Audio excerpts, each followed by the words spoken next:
There's so much I want to learn, and I can't just go and get taught. I have to steal random bits of knowledge when no one else is looking. I wouldn't stress out about it. School is boring. It wouldn't be boring for me because my brain works. Hey, that's not nice. Besides, we couldn't allow girls at school.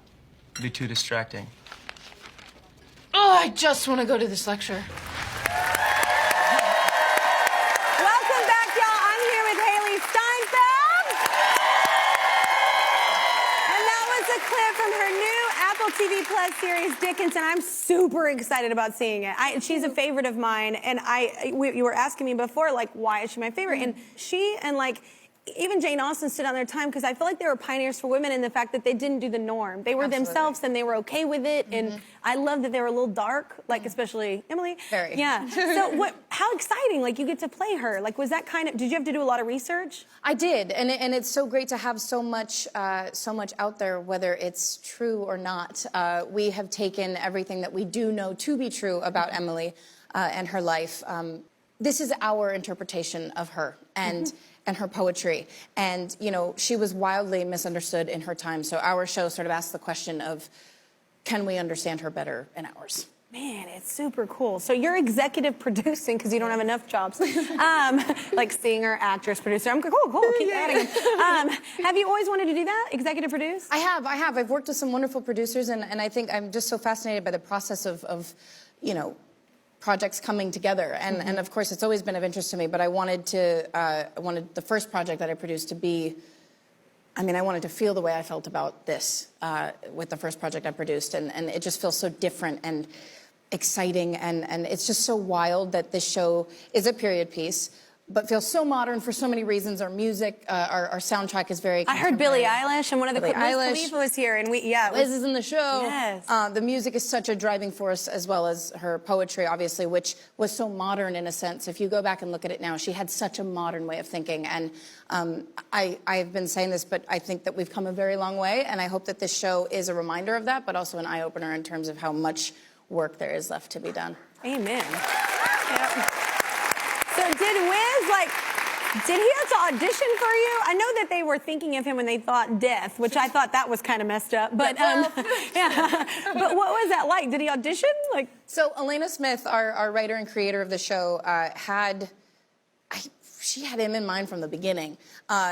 Death is something that Emily talks a lot about in her poems, in the sense that it's a version of life. It's a place that in her mind she can go and be creative and free and not have anybody telling her what to do or who to be or what she can or cannot do. And we wanted somebody that was cool and creative and just interesting and exciting, and that was Wiz. he is that. I love him. I think he's great, and even how great of a dad he is in character. It's awesome. That's what I love about you. I was telling my whole staff, you're such great a of a lovely. dad I am? No, you're such a lovely character. Oh, thank you. You're a great dad too.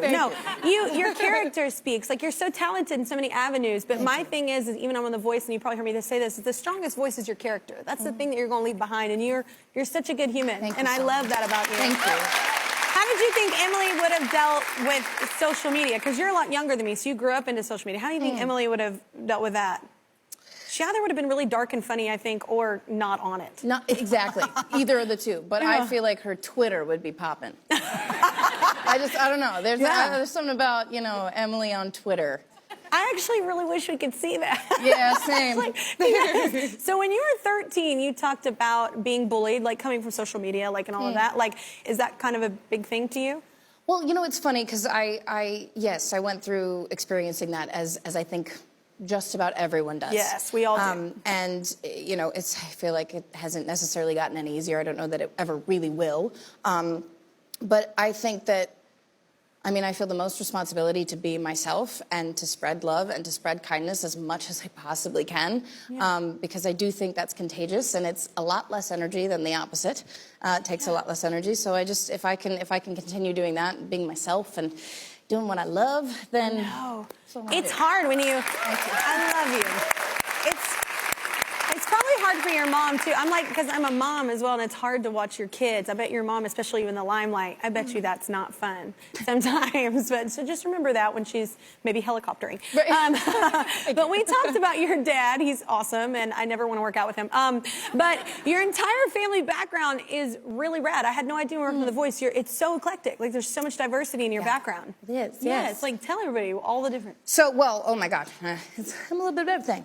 My grandfather was half Filipino, which I've since been to the Philippines a couple of times, which is so wonderful to be in a place where you share some of the same DNA with the people that you're surrounded by, and to be connected to so many people. My mom was raised Christian. My dad is Jewish. We celebrate it all, and yeah, it's a bunch of stuff in between. That's so cool. I love all of that. The cool thing about doing music is we get to go all over the world, right? It's so cool because, especially for me, I was a poor kid, so that was never in the cards. So what's your favorite place, like, that you've gone? Wow. Ooh, I don't even. Is it? Yeah, I love it. Or South Africa. Really, I've never been there. Oh. God, it's good. Sorry. I don't know, because I was supposed to ask you the question, but I answered right. it. Okay. Yeah. I have. I mean, the Philippines is so beautiful and so wonderful, and the people there are incredible. I actually had this amazing experience. I went there a couple months ago. And I did this sort of fun kind of fan meet and greet situation. Yeah. And there was one girl in the audience who just caught my eye, and she ended up coming up on stage, and there was somebody up there with me who handed her a mic and just said, "Will you introduce yourself?" And she said, "I'm nobody, who are you?" Which is an Emily Dickinson poem. Yes, it is. And it just sent chills throughout my whole body, because in a way I was like, oh my God, say that again. Let me pull my phone out. That was crazy. But at the same time, I was like, this is why I'm so excited about this show coming out, because I feel like it's going to reach so many people. And that particular poem is one of my favorites, because I think there's so much power in being able to say, I'm nobody, who are you? We're all just... We're the same level. We're all at the same level. And everybody 100%. like needs to be reminded of that. Yeah. I love that. It's one of my favorites. Yeah, actually. same.